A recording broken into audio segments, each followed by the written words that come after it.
policy from government that created and enforced this segregation. It was also violence and threats of violence from people. The newspaper clipping down here to the left says, "A colorful scene presented as 8,000 Klansmen gather in East Rochester Field." This is from the 1930s. So we had a very active and large Klan chapter here in Monroe County.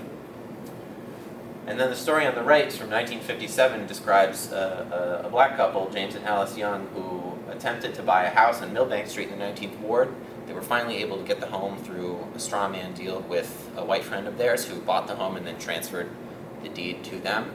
Shortly after moving into the home, they received a letter from the local KKK chapter of Millbank Street threatening to burn down their house unless they moved out. And these stories of violence and threats of violence can be found and heard of most families of color that moved into predominantly white neighborhoods in our community.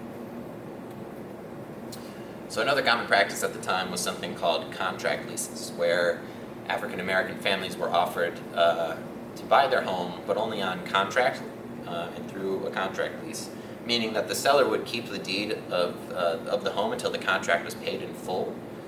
This meant that no equity could be gained while payments were being made, unlike a mortgage, where as you make payments, you gain equity and wealth. And if a single payment was missed, the down payment and property would be forfeited. Very often, people offering African American families contract leases would wait until the family had paid 80-90% of the contract, and then they would terminate it just at the end, keeping all of the money that the family had paid in while leaving the family with no equity or wealth gained. So another policy that the federal government instituted at this time was public housing. Public housing was initially a program of the federal government in the 1930s and 40s, but soon became a policy of urban renewal in the 50s and 60s.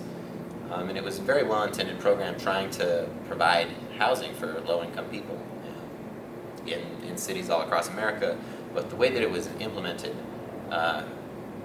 did not have the intended effect.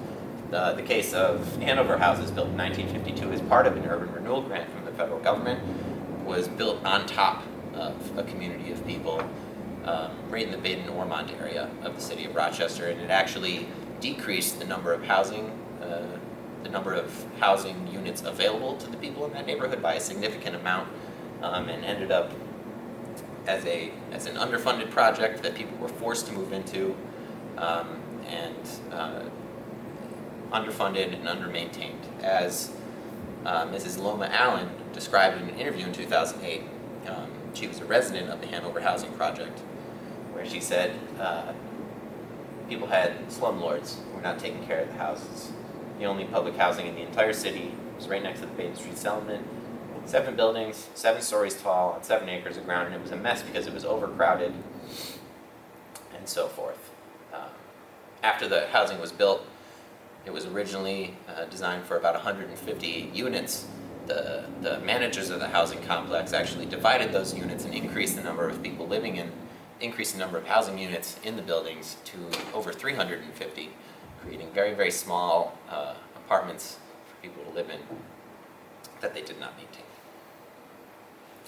So another example of this is the Chatham Gardens housing complex, which is located right there in, I believe that's the 7th Ward. And when it was originally constructed, it was an integrated housing project, 50% white, 50% black. It was a pretty well-maintained project initially, but shortly after it was constructed, because white folks had access to all these opportunities for home ownership and wealth creation, they had the opportunity to move pretty much anywhere they wanted to, and because of the racial fears that were being stoked in white people at the time, the vast majority of the white folks that lived in the area moved out. They moved out of the suburbs, and by 1967, it went from 50-50 to 80% black, like 20% white. So this is just another example of a person who lived through this history, the librarian Olga Edwards, talking about how her family, when they moved to Jefferson Avenue, they were moved into a one-family house or apartment that sometimes were divided into smaller apartments that housed up to 4 or 5 families. Some of these apartments had only one room with everybody using the same kitchen and bath. She described the conditions as deplorable and said that black people could find no place to go. So I mentioned urban renewal in the creation of public housing projects. Urban renewal was a series of policies that the federal government drove and created. Primarily, the objective of these policies was to be slum elimination and the improvement of housing. They passed a number of policies between the 1930s and the 1950s to achieve this, but very often what these policies resulted in was the destruction of communities without the consent of the people that lived there. Even though the people that moved into the urban neighborhoods of Rochester, the 3rd and the 7th Ward, even though they were denied access to all sorts of resources and opportunities from the federal government and really didn't have much choice in where they could live, they still built community, as people do.